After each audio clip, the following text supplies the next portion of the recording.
Hey guys, Steven here, Fanatic Perspective. So we're going to recap early signing day for the Texas Longhorns, the 2021 class.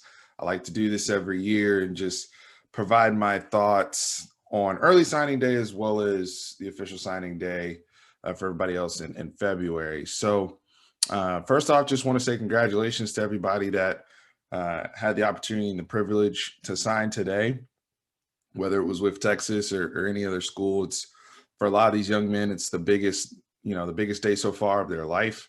A dream realized, a dream come true, especially in a rough year. So congratulations to all the young men out there who were able to sign their letter of intent and some of the guys who will be early enrollees in the winter.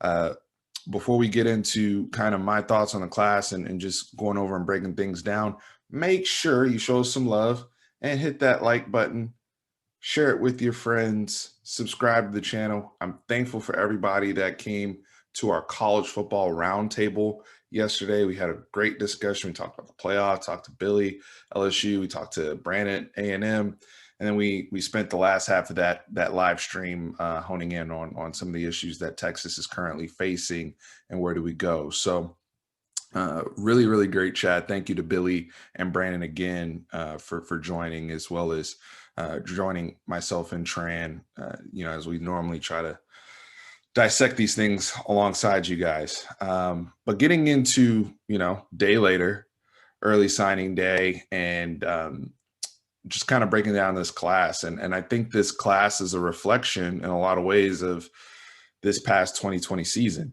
Opportunities missed in terms of guys that either flipped or guys we were in the mix for, and things didn't work out, and we weren't able to finish some of those commitments and win their services. When I also think about how this class reflects on the season, I think this still ended up, and I think this still will when you evaluate it down the road, I think this will still be a strong class, especially on the defensive side of the ball. Very impressed with what they were able to do in the secondary, specifically at linebacker, and then their headliner most likely will play on the defensive side of the ball. And then you also have the questions on offense and the questions with the offensive line. We're only able to secure the services of just two offensive linemen, both from the state of Texas, and we'll touch on them, but just not enough. And, a quarterback that leaves us in Jalen Monroe and goes to Alabama, we replace him with Charles Wright, and we'll break those things down. But the offense, again, it's just a lot in flux.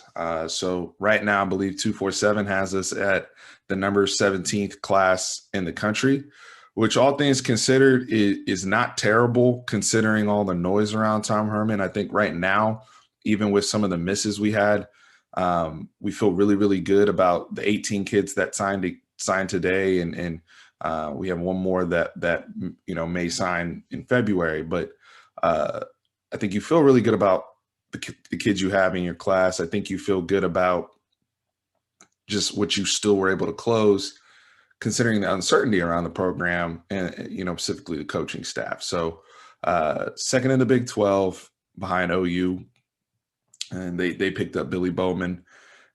But overall, this isn't, there's actually a lot when you really start to get into studying these kids and seeing their potential fit.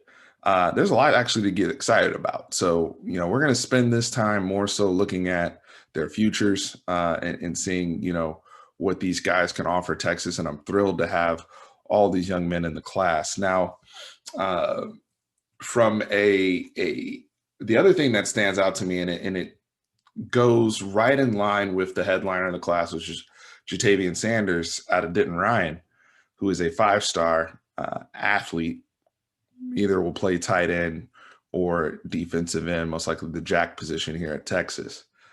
But versatility. When you look at Jatavian Sanders, versatility. When you look at so many of the kids we have in this class, versatile, smart. So many of them have played multiple positions throughout their football careers already.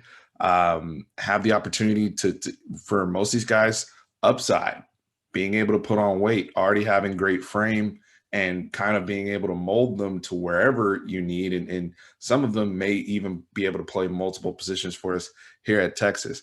I think when you get guys like that, that is a huge strength in your class. And it allows the coaching staff to be a little bit more flexible with a lot of guys. Now, starting with Jatavian Sanders, I know there was some concern about him hanging on because of, his stature, and he's a guy who's become, just a big star, in the high school football scene nationally. The ESPN highlights, he's had highlights on both sides of the ball, whether it's an interception running back for a touchdown where he gets up to 20 plus miles per hour, whether it's a one-handed catch in the back of the end zone, just his ability to run after catch when he gets the football in his hands. The number one thing I've been getting hit up on today by many of you is what position will he ultimately play? Where will he find a home? I know Tom Herman said he'll start off playing both ways, kind of like he did at Denton Ryan, but ultimately for his own development and future pro stake, because when you're a 5-star and you're a top 20 player overall in the class, you should be thinking NFL. In terms of the right to think NFL, you should be thinking whatever you want to think. But in terms of when you're at that level, the NFL is more than a realistic possibility. It's, hey, how can I develop into being a day one pick? He's going to ultimately have to find a home at a position, in my opinion. I would love to see him at Jack and compete with Prince Dorba and Reese Laytow and whoever else will vie to replace, and even some of the guys we have here that play kind of that defensive end linebacker hybrid. I'd love to see him compete there for those services, because it's an immediate need that we have with Joseph Osago in the NFL. But I want guys to be happy, and I want guys to be happy here, and he can be a hell of a tight end in our offense, and somebody who has special skills. And when you look at the tight end position, the way it's being leveraged at the NFL level, there's starting to be, an uptick in the terms of value of what you can potentially have at that position. And so ultimately, I think it will come down to, what does the young man want to do?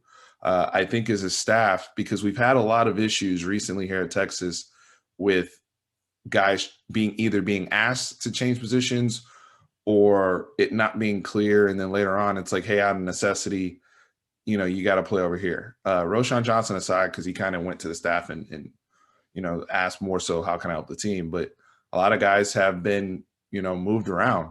A lot of them quarterbacks, right, that have ended up at different positions. And so, or had to flip and it hasn't really worked out. So I do think that's an area of concern, even with a guy like Jatavian Sanders, just because of how we've handled things.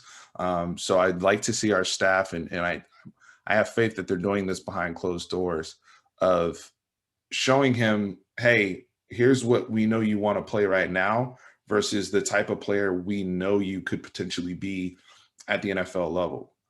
Like, I wish that was a conversation that happened with Brew McCoy, honestly, because I still think Brew McCoy would have been a better linebacker than he will be. And he's obviously a very, very good wide receiver, and he'll have an opportunity to play in the pros one day. But when we brought him here, I still wanted to, even when I was asked, I said, I wanted to see him on defense. I think that's where his greatest upside lies. And I see the same thing for Jatavian Sanders. Now, Jatavian Sanders is far more polished product on the defensive side of the ball and likely will play over there.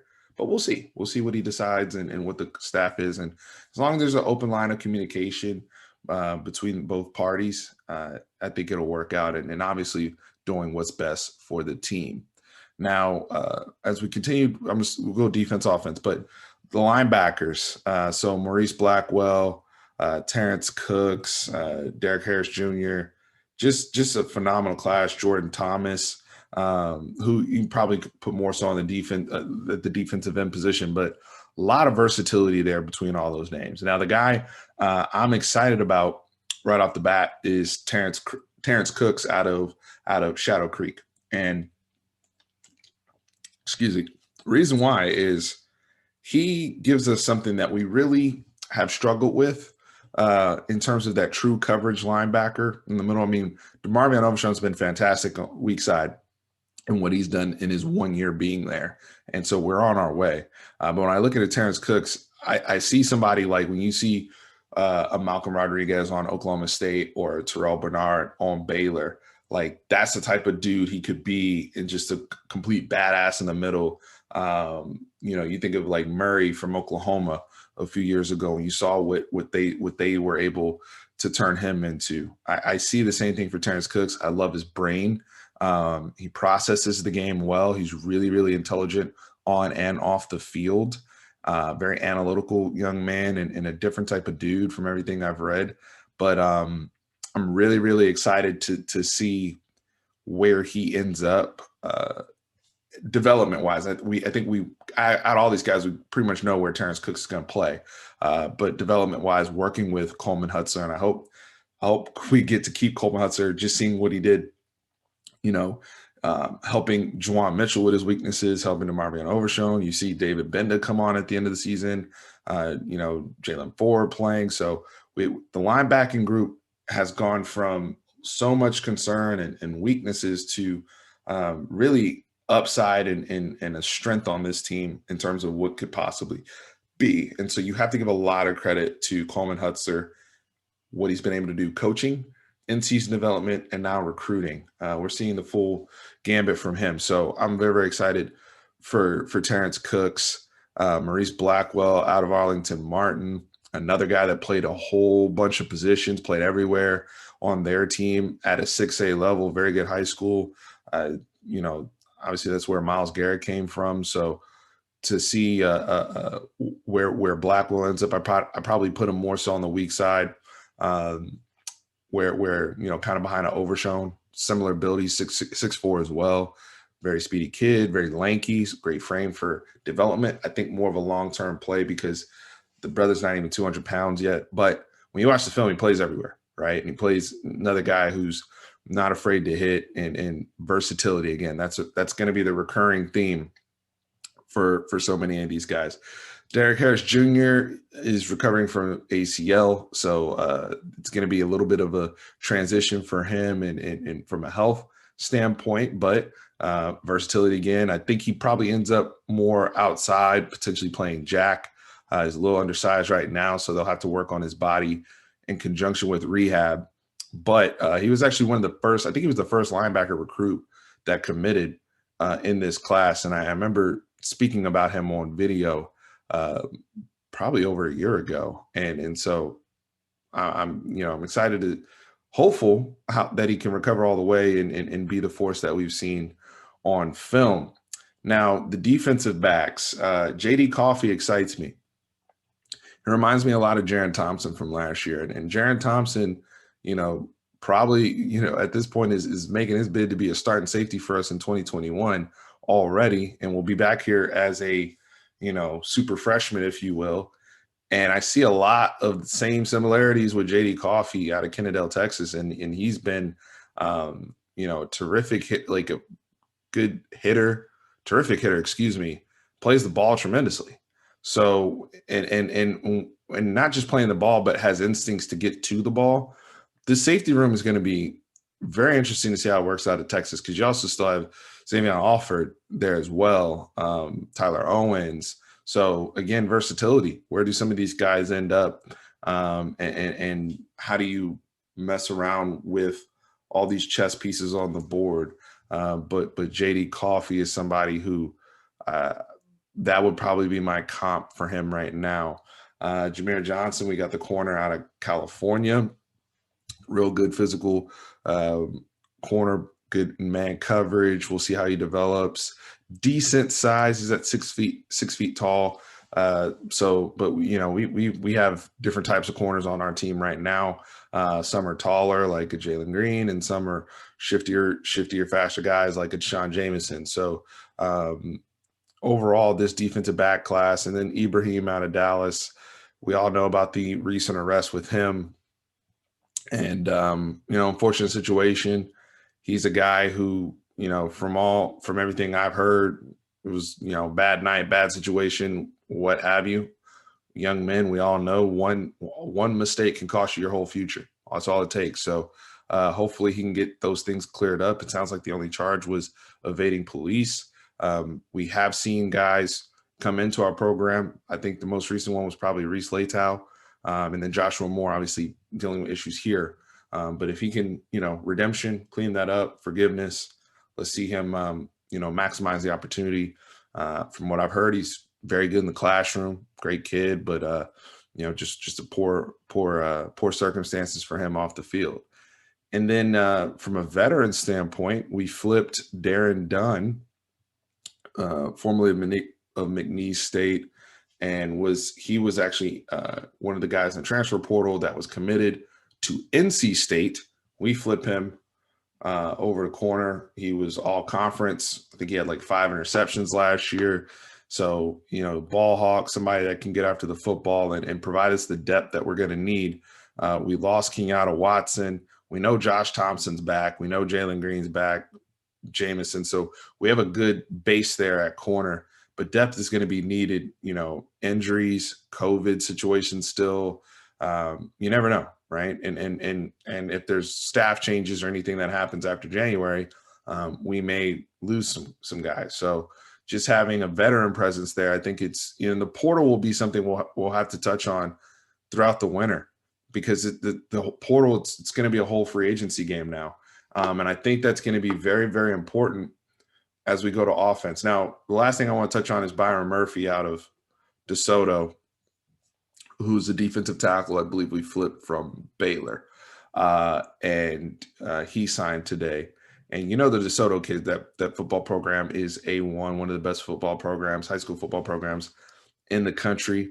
He played alongside Shamar Turner of that signed today with Texas A&M, and Shamar Turner is actually a 5-star player, but Byron Murphy slept on a little bit because of his size. He's a smaller defensive tackle, one of those runt guys, but those are the type of people that end up becoming some of the best disruptors in the game, especially the guys that are shifty, understanding how to manage their weight well, and low man always wins. So he calls a lot of piles.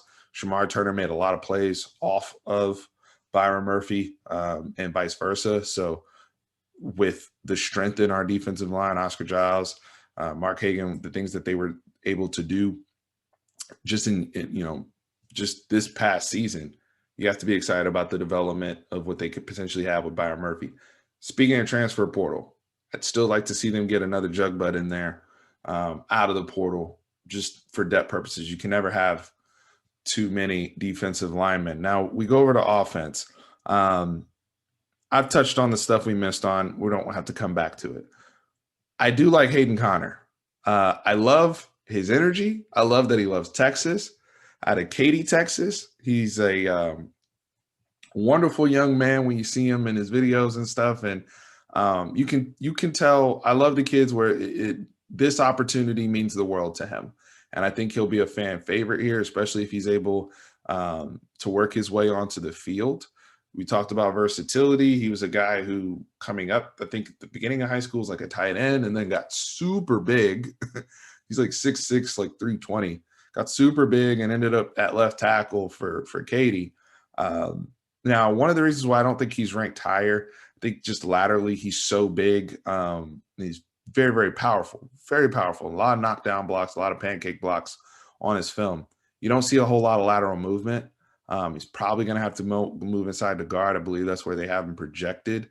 So I want to see if they can work on his mobility. They may have to trim him a little bit or redistribute his weight, just from my eye. And this is why I'm not strong at breaking down every single position. I always rely offensive line guys, especially that subscribe to this channel. Always look for you guys' insights there. But he does seem like an interior guy to me. But the power is there, which is good. And I think he does have some of that nasty.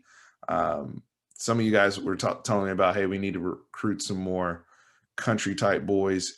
He's not from the country because he's from Katy, but he has that country type feel and strength, if you know what I mean.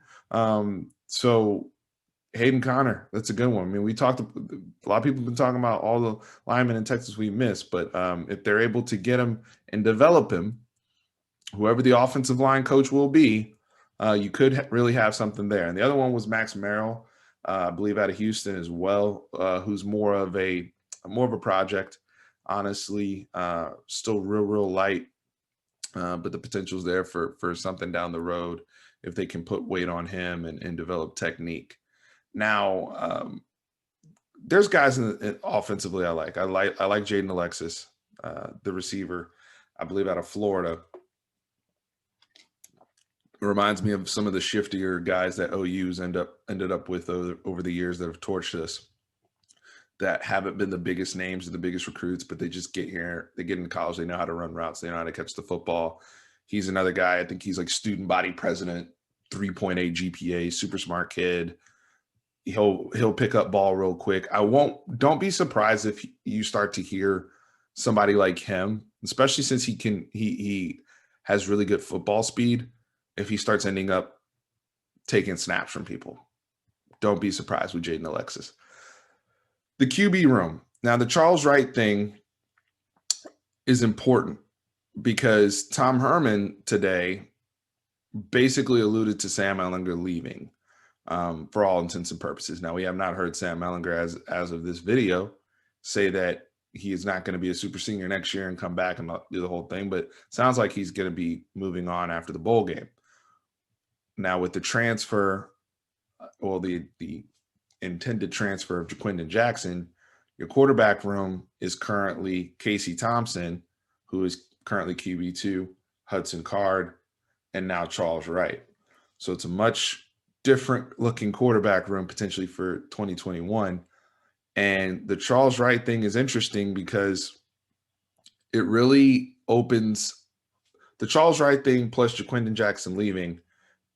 It turns into kind of the quarterback competition between Casey Thompson, who has slightly more experience, and Hudson Card, who's pretty much tailor-made for a Mike Yurcich type offense, Mike Yurcich type scheme. And many Texas fans excited about him. I'm excited about Hudson Card. From here, like Travis Guy, Charles Wright's from here as well, but I got to see a lot more Hudson Card than anybody else, and just watch him get bigger, watch him develop, and the potential's there. But the thing is, now if you go the Hudson Card route right off the bat, let's say like what's stopping Casey Thompson, who's already been here 3 years, from also then hitting the portal and trying to find an opportunity just to play ball? Now I'm left with just Hudson Card and Charles Wright. And Charles Wright, as a prospect, I think he can develop down the road. I think that's somebody who, when you look at his offer list and you see I believe he was committed to Iowa State. So when Matt Campbell, you saw what he's done with Brock Purdy and his development, and even some of the guys that were playing even before Brock Purdy got there, they know what they're doing with their quarterbacks and how to develop them into very good college quarterbacks. I think Charles Wright, where he's at right now, especially physically, he needs to be developed into a very good college quarterback. Now, a lot of people are crapping on 3 stars and being like, because Tom Herman said today that the intention is for Charles Wright to one day be the starting quarterback at the University of Texas. I think you should have that with all quarterbacks you have that you offer to. That should be the expectation of what they should work towards. I don't want people here that are working towards being a backup. That's how you create competition. Iron sharpens iron, raises all ships. Yes, you will have transfers, but that's the name of the game regardless. If you have people here with backup mindset, they're going to play like it when they get in the game.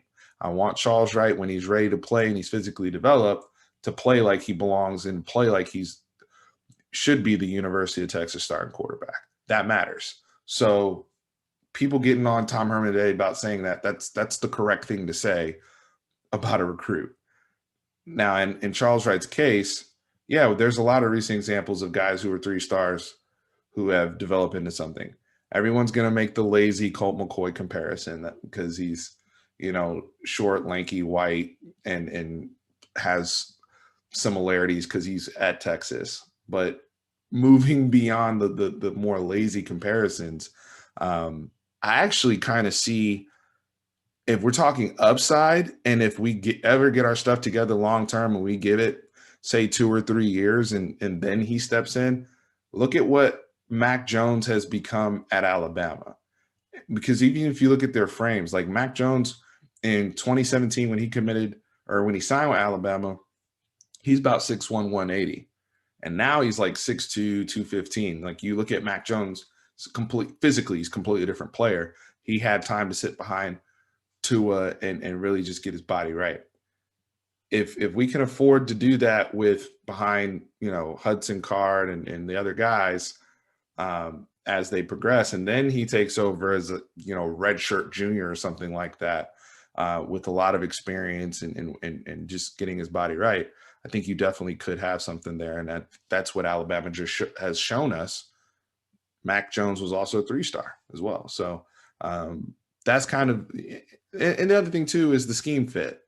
If we're able to have consistency here and not mess around and flip scheme and change coaches every other year, this guy was recruited to play in Mike Yurcich's offense and has the tools that he's looking for. So let's see how that development looks. But for the time being, if Texas doesn't hit the portal, they're going to need Hudson Card to hit, because if there's still some uncertainty there come spring, they're going to need to get a veteran out of the portal for a quarterback. So please keep that in mind when watching this video. I'll end with Jonathan Brooks, the young man who's probably one of the high risers in this class, I would say. And seeing what Stan Drayton has done with our running backs in the running back room, development of Roshan, what Bijan really turned into this last half of the year. I'm very impressed with the type of player that Jonathan Brooks is. He earned his 4th star late in the year. He's probably somebody that would have risen higher had COVID not been in the way and people just didn't get the opportunity to see him like they could have. Also destroyed camp circuit stuff before the season. We have to keep that in mind too. A lot of these kids, some of the kids, went to 7-on-7 and stuff like that, but a lot of the stuff in terms of coaches being able to touch, feel, see kids, a lot of it turned into Zoom stuff. So Jonathan Brooks kind of got stuck where he was at a small school, but explosiveness through the whole, vision, cutback ability. I think he fits right in with the type of backs we have and can be a very, very good complementary player to Bijan Robinson and Roshan Johnson and what we have in the room right now.